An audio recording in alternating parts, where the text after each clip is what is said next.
Good evening. S K, ഈ UDF-ന്റെ തിരിച്ചുവരവ്, അതായത് ഭരണത്തിലേക്കുള്ള തിരിച്ചുവരവ് ഉറപ്പാണ് എന്നാണല്ലോ KC വേണുഗോപാലും UDF നേതാക്കളും പറയുന്നത്. എന്താണ് അവരുടെ ആത്മവിശ്വാസത്തിന്റെ അടിത്തറ?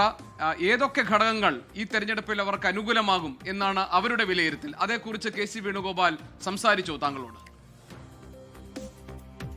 തീർച്ചയായിട്ടും ഈ അഭിമുഖത്തിലുടനീളം അദ്ദേഹം പറയാൻ ശ്രമിച്ചു അതുതന്നെയാണ്, ഒരു ഭരണമാറ്റം കേരളത്തിൽ ജനങ്ങൾ ആഗ്രഹിക്കുന്നു. രണ്ടാമത്തെ കാര്യം, ഈ ഇടതുപക്ഷ മുന്നണിയുടെ ഭരണത്തിൽ ജനങ്ങൾ ഒട്ടും തൃപ്തരല്ല, അവരുടെ താല്പര്യങ്ങളൊന്നും സംരക്ഷിക്കപ്പെടുന്നില്ല, അഴിമതി വരെ അദ്ദേഹം ഇക്കാര്യത്തിൽ ആരോപിച്ചു. അതുകൊണ്ട് തന്നെ ജനങ്ങൾ ഒരു ഭരണമാറ്റം ആഗ്രഹിക്കുന്നു.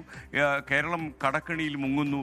ഏതാണ്ട് 4.25 കോടിയോളം കടത്തിൽ ജീവിക്കുന്ന ഒരു സംസ്ഥാനത്തിന് കരകയറണമെങ്കിൽ ഒരു ഭരണമാറ്റം അനിവാര്യമാണ് എന്ന് അദ്ദേഹം പറയുന്നു. അദ്ദേഹം ഈ അഭിമുഖത്തിലുടനീളം വല്ലാത്ത ഒരു ആത്മവിശ്വാസമാണ് പ്രകടിപ്പിച്ചതെന്നുകൂടി വേണമെങ്കിൽ പറയാം. മാത്രമല്ല, ഈ ഒരു ഭരണമാറ്റം വന്നാലേ ജനങ്ങൾക്കിനി രക്ഷയുള്ളൂ എന്നൊരു നിലപാടാണ് KC ഈ അഭിമുഖത്തിൽ കൈക്കൊണ്ടത്. അശ്മി, ഈ പറയുന്ന എന്താണ് ഈ BJP കോൺഗ്രസ് ഡീൽ എന്ന് പറഞ്ഞ ആരോപണത്തിനപ്പുറം കോൺഗ്രസ് അത് ആത്മാർത്ഥമായി അങ്ങനെ ഉണ്ട് എന്ന് വിശ്വസിക്കുന്നുണ്ട്.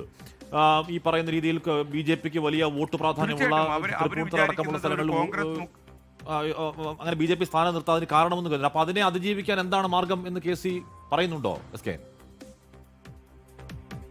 അല്ല, KC സംശയിക്കുന്ന കാര്യം എന്താണെന്ന് ചോദിച്ചു കഴിഞ്ഞാൽ, അതായത് BJPക്ക് നല്ല പ്രവർത്തകരും നേതാക്കന്മാരുമുള്ള മണ്ഡലങ്ങളിൽ പോലും സീറ്റുകൾ 2020 വിട്ടുകൊടുത്ത് എന്തിനാണെന്നാണ് അദ്ദേഹം ചോദിക്കുന്നത്. തൃപ്പൂണിത്തുറ പോലെയുള്ള മണ്ഡലങ്ങളിൽ, അല്ലെങ്കിൽ കോന്നി പോലെയുള്ള മണ്ഡലങ്ങൾ, ഇത്തരം സ്ഥലങ്ങളിലൊക്കെ തന്നെ 2020 സീറ്റ് വിട്ടുകൊടുത്തുകൊണ്ട് CPM-നെ വിജയത്തിലേക്ക് എത്തിക്കാനുള്ള തന്ത്രമാണ് NDA പയറ്റുന്നത് എന്നാണ് അവർ പറഞ്ഞു വയ്ക്കുന്നത്. BJP നേതൃത്വത്തിന് ഇതിൽ കൃത്യമായ അജണ്ടയുണ്ട് എന്നുകൂടി പറയുന്നു.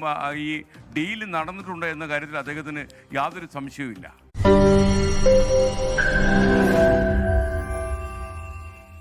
ലോകത്തെവിടെയായാലും ഏത് സമയത്തും 24 വാർത്തകളും ഓഗ്മെന്റഡ് റിയാലിറ്റി പാക്കേജുകളും എക്സ്പ്ലെയിനറുകളും വിശദമായി കാണാൻ ഞങ്ങളുടെ YouTube ചാനൽ നിങ്ങൾക്ക് സബ്സ്ക്രൈബ് ചെയ്യാം.